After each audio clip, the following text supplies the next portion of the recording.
আসসালামু আলাইকুম।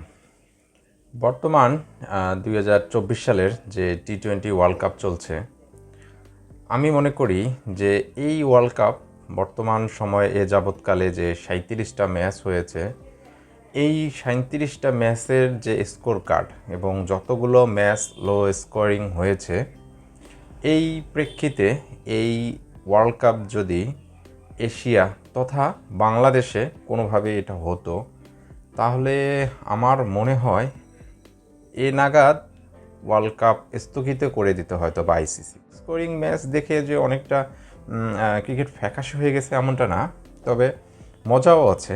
অনেক ম্যাচই খুব কন্টেস্ট হচ্ছে এবং লো স্কোরিং ম্যাচও অনেক উত্তেজনাপূর্ণ হয়ে থাকে। কিন্তু আমার প্রশ্ন হচ্ছে, এই বৈষম্যমূলক আচরণটা আইসিসির সবসময় বাংলাদেশের পক্ষে করেই আসছে। এইবার ওয়ার্ল্ড কাপেও অনেকগুলো ডিসিশন এবং আম্পায়ারদের যে তড়িৎ গতিতে বাংলাদেশের বিপক্ষে যাওয়ার সিদ্ধান্তগুলো এবং যে কোনো বিষয়েই বাংলাদেশকে কাঠগড়ায় দাঁড় করানোর মানসিকতা, শুধু এই জিনিসটাকেই ফলো আপ করার জন্য আমার এই কথাটা বলা। যদিও বা এই ওয়ার্ল্ড কাপ আমি খুব মোটামুটিভাবে এনজয় করছি, ভালো লেগেছে যে ২০ দলকে নিয়ে একটা টুর্নামেন্ট করার, যেখানে যদিও বা ছোট দলগুলোর সঙ্গে খেলা, অনেক বড় দলের খেলা হলে খুব একপেশি হওয়ার কথা ছিল, কিন্তু ওই লো স্কোরিং ম্যাচ হওয়াতে আসলে অনেকটা ইভেন হয়ে গিয়েছিল। তো এইবার আইসিসির এই স্পোর্টিং উইকেট তৈরি করার চেষ্টা কোথায় গেল? কোনোভাবেই তো সেটা চোখে আসতেছে না। তো আইসিসির সকল নিয়ম কানুন কি শুধু বাংলাদেশের জন্য? আইসিসির সকল সুযোগ সুবিধা সব সময় শুধু ইন্ডিয়া তথা ক্রিকেটের মোড়লদের জন্যই? বাংলাদেশ দলের বর্তমান যে পারফরমেন্স, বিশেষ করে ব্যাটিং অর্ডারের যে পারফরমেন্স, তাতে করে গ্রুপ পর্বে যে করে হোক টানা হিসরা করে পার পেলেও সুপার এইটে গিয়ে আসলে এই দলটা নিয়ে আশাবাদী হওয়ার জন্য কোনো কারণ আমি খুঁজে পাচ্ছি না। বরঞ্চ আমি বলতে চাই যে সুপার এইটে এই দলটির একটি ম্যাচ জেতার সম্ভাবনা নিয়েও যেন আমাদের মতো যারা সাধারণ ক্রিকেট প্রেমী রয়েছি তারা আসলে যেন কোনোভাবেই আশা না বাঁধি। কারণ বর্তমান সময়ে বোলিংটাকে বাদ দিলে আমাদের ক্রিকেটের যে বেহাল অবস্থা, এক্ষেত্রে আমাদের থেকে ফার বেটার ক্রিকেট খেলছে বাকি সব দেশগুলোন। ইভেন নেদারল্যান্ডের সঙ্গেও যে ম্যাচ, সেটাও একটা পর্যায়ে গিয়ে মনে হচ্ছিল যে আমরা হেরে যাব। আপনার নেপালের সঙ্গে যে ম্যাচ, সেটাতেও একটা পর্যায়ে গিয়ে মনে হচ্ছিল যে আমরা হেরে যাব, একটা পার্টনারশিপ হচ্ছিল। তো সবগুলো ক্ষেত্র থেকেই কিন্তু আমাদের বোলাররা আমাদেরকে ম্যাচ থেকে বাইর করে নিয়ে এসেছে। তো সেক্ষেত্রে আসলে এই ব্যাটিং যে পারফরমেন্স, বিশেষ করে একটা দলের যদি ৩-৪ ওভারের ভেতরেই ৪টা উইকেট পড়ে যায় বা ৩টা উইকেট বাধা ধরেই নিতে পারি, বিশেষ করে শান্ত এবং লিটন, এদের পারফরমেন্স তো আসলে কোনোভাবেই বলার মতো না।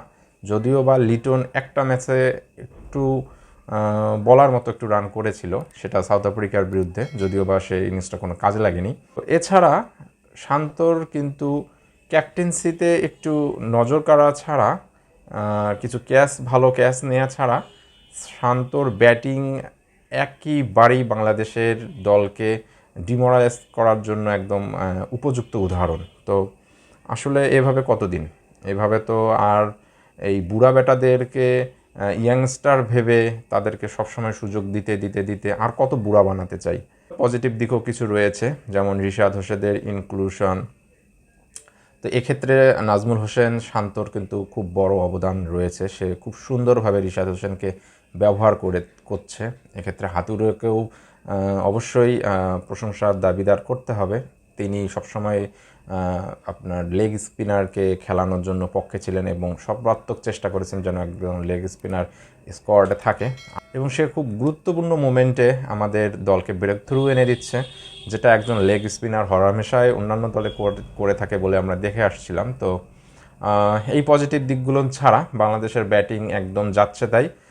যদি কোনোভাবে সুপার এইটে না যেতে পারতাম, শ্রীলঙ্কার সঙ্গে যদি ম্যাচটা হেরেও যেতাম, তো এক্ষেত্রে আসলে আমি মনে করি যে আমাদের দলটাকে আসলে নেপাল, ভুটান এদের সঙ্গে তুলনা করার ছাড়া কোনো উপায় ছিল না।